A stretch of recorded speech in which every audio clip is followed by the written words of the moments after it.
Good evening, and thank you so much for joining us. My name's Imani Rupert Gordon, and I'm the Executive Director for Affinity Community Services. Affinity is a social justice organization, and we work with Black LGBTQ women, and it's important for us to do our work on the South Side of Chicago.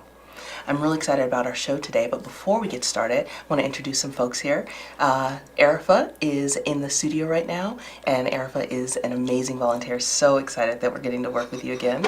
Remember, this is a call-in show, so if you have a question or a comment or you just want to hear yourself, definitely feel free to call in 312-738-1060, and Arifa will put you through. Excited for our guest today. Our guest today is LaSherry James. LaSherry is the Coil outreach worker at Affinity, and she spent a lot of her time as an HIV educator, and that's been all over Chicago. She's worked at different other organizations such as AIDS Foundation Chicago, and she just started Howard Brown Health in their Linkage to Care program. LaSherry, it's a pleasure to have you. I'm happy to be here. Wonderful. So, LaSherry, first, could you just introduce yourself and give us a bit about your professional trajectory? We know that some people listen because they want to find out about resources in the community, but some people also want to know how our guests ended up doing the work that they do. So, if you could share that with us, I'd appreciate it. Well, how I end up doing the work, I would say I've been diagnosed with HIV for 17 years last October. So, I want to say about 21, I found out I was diagnosed and pregnant. So how I ended up in the field was because I was pregnant and I was positive in 2000. And I want to say around 2008, 6, I started volunteering for FCAN and other organizations where I would just do education or volunteer just to watch the kids or something like that in the field, just to get the feel of HIV, basically. And about 2014, my friend needed an assistant, so she trained me in the HIV field. I did good, and I knew I wanted to do something else, but I didn't know exactly what until 2016 when I went to Africa for the International AIDS Conference, conference for women, and I just had something just fell in me that I had to do more. It was just more than me being HIV positive and educating the community. I just had to figure out what was the next step in my purpose. Gotcha. Okay. And you said FCAN. What is that? FCAN is it's an organization for families that are HIV positive. That basically what they do is they provide camp services. So they try to make it where if you can give the family a break, give them a vacation, take them on a retreat, educate them, and bring their kids and family involved. It's just like a mini retreat to get away from the world, but still in the world, and it works. So, yeah. So let's talk more about how you became an HIV educator and activist and go into a little more detail there. When did you realize this was something that you wanted to do or something that you absolutely needed to do? Was there a turning point or anything at all that was that shift for you? Yeah, it was when I went to Africa and coming back home and learning that HIV is closer to home than what people think, and it's more work we need to do ourselves for our own community, and that's just in my heart. Like I have to do. We have to get to zero when we have no new diagnosis. Okay, I love it. So what are the types of things that you're engaging in to continue this, to provide HIV education? Oh, this year has been very busy. I've done a lot of trainings.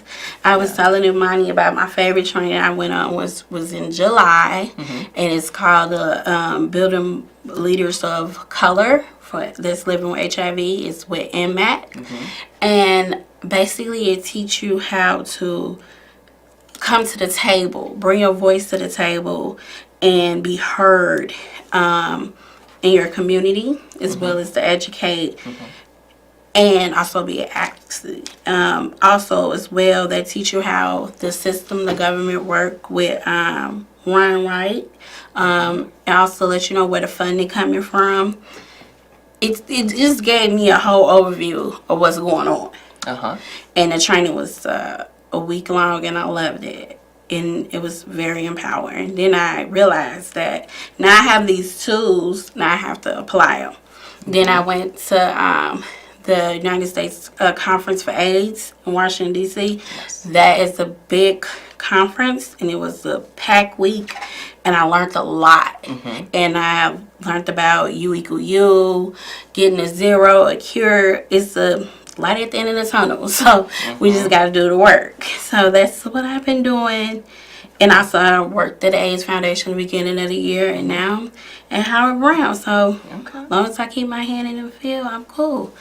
Awesome. Well, I'm glad that we get to work with you at Affinity too. Yes. But before we get into that, I did want to ask, so what is the question that you most frequently get as an HIV educator? I'm always curious about, the one thing that people are just like, this comes up for people all the time. Why did I have kids and I'm HIV positive? And I found out when I was 18, and I had my daughter when I was 21. So I was two and a half years in my diagnosis. But my mom told me it was going to be a baby. We was going to have a baby, so we had a baby. I'm undetectable, and the doctors explained to me that if I just come to the doctor, take my medication, get to undetectable, we'll have a healthy baby. And that's what we had. I have a negative daughter, and her father is negative. And then 10 years later, don't ask me why, but we got a little boy, and he is also negative, and his father is negative. So I can still live a normal life. Gotcha. Thanks for saying that. Thank you. So I'm thrilled that we get to work together on the Coil program at Affinity. So for those that don't know, Affinity does this program. It's called Coil, and it stands for Community Outreach Intervention Leadership. And this program this intervention is based on an intervention called the Promise Intervention, and that's something that the CDC recognizes as a way to educate folks about exposure to HIV. And in particular, this is working with what they call high-risk populations, but this is very often marginalized populations. And specifically, we were looking at HIV and its effect specifically on Black women. And so this intervention, you can modify it, and so we did so that we're working in this peer-led group. And you run a large part of our program at Coil, and I'm wondering, can you explain what the program looks like from start to finish to the audience? Well, start from finish for me, I go out and I recruit folks. I'm going to steal your word. Steal it.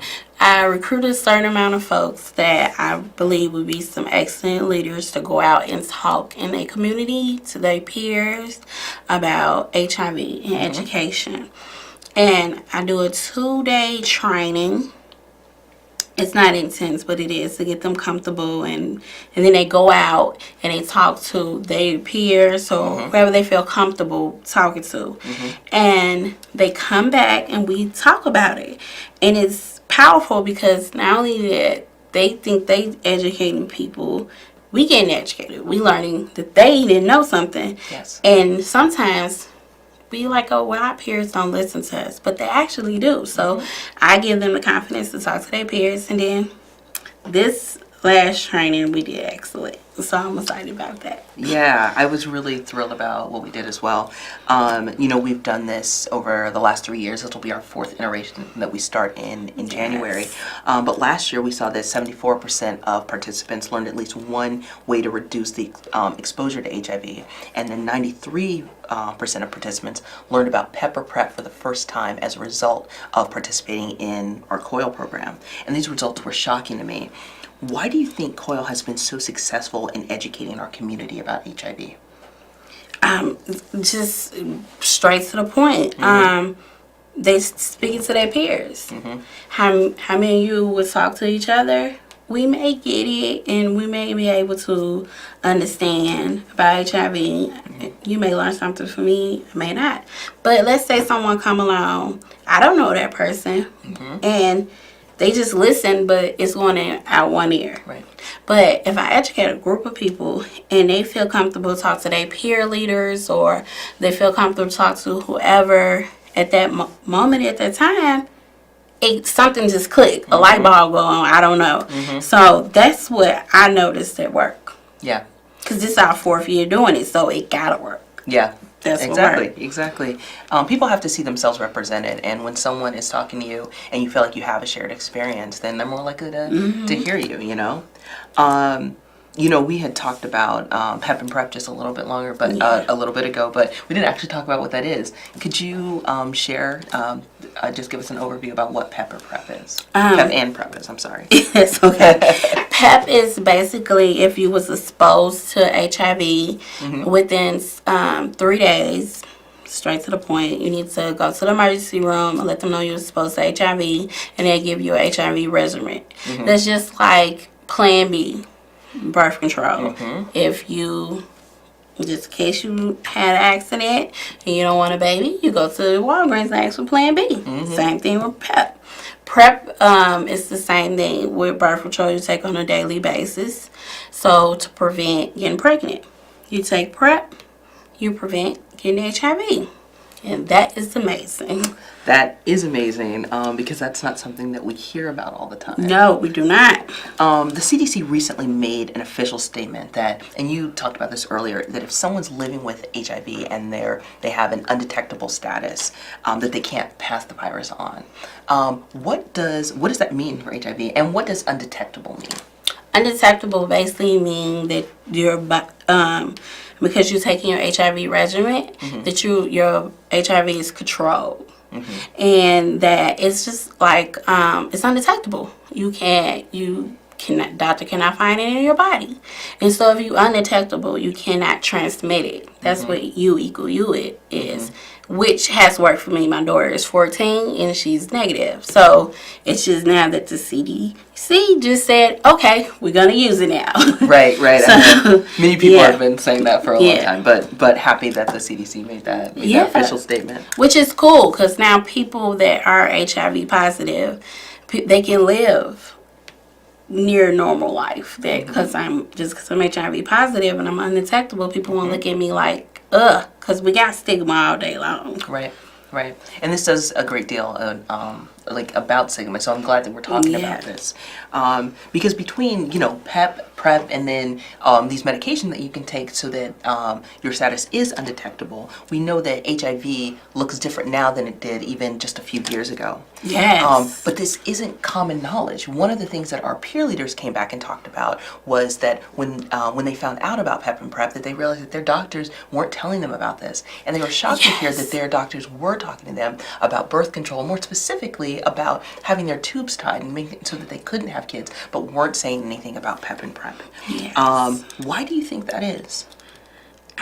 Honestly, I really don't know. But what I will say is that you mentioned that just put on a light bulb for me. I remember someone saying that, and she was basically in tears, like, why wouldn't you tell me that to prevent myself? Right. To something that's life-changing, but you're willing to tell me about birth control. And to me, that's powerful because I don't know why doctors won't educate, but that's what we're here for, to get the word out and let them know that this is out here and it's available. Right. And that's what I did like about the Coil this last... That's cool. Yeah.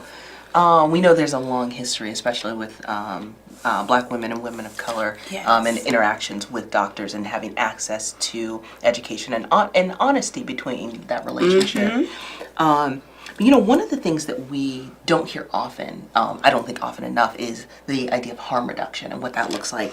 And we know that one way that specifically Black women are exposed to HIV is through needle use. Yes. And we know that this is disproportionate to other populations. And so an easy way around this would be to provide needles, to provide brand new needles, and this could eliminate that. But often we hear that people say this is actually encouraging drug use. Yes. What do you say when you hear that? It's two different things. That's just my opinion, and that's what we were talking about earlier. It's just we're trying to reduce HIV drug use, we find something totally different. And I think the thing that stick out for me is harm reduction. We do not talk about that when we talk about HIV, and that is a big key to reducing HIV, which goes along with education, and people just leave that out total. So I'm happy you always say that. I love it. And if we could just fight getting to zero, you're going to constantly hear me say that. That's just basically new diagnosis. If we can get there, then harm reduction, this means that we did our part. Even if it is we need to exchange. And people can say what they want to say that we encourage them to use drugs. So whatever they, I think whatever we can't win for losing. And it's, honestly, getting to zero it's within our grasp, Yes, so, and it's there. Yeah, we almost there. Right. So we know from 2005 to 2014 there was a 42% reduction in Black women being diagnosed with HIV, and we also know that Black women are still 16 times more likely to be diagnosed with HIV than white women, and still 5 times more likely to be diagnosed with HIV than Latina women. What do you think is causing this shift, and what can we do to further eliminate this disparity, specifically among Black women? Well, you actually touched on it earlier when you said about the birth control, that the doctor talks to them about preventing birth control, but not giving them the full education. They came to the doctor, so they should hear everything you have to offer. But sometimes the doctors don't do that. So if you're only going to give me half in, why should I come to the doctor? So you have to look at it that way. It's a lot of other ways we can look at it, but we are exposed. We did have a big drop, and I'm happy for that, but we got a lot more work to do. We still have something to do. Well, thank you so much, LaSherry, for being here with us today. Really appreciate it. And thank you so much, everyone, for listening to us. You can hear more about our Coil program if you call us at Affinity, or check our website at affinity95.org. And again, my name is Imani Rupert Gordon, and I am the Executive Director at Affinity. Thanks so much for coming back, and I hope to see you next month. Happy birthday, Mom. See you soon.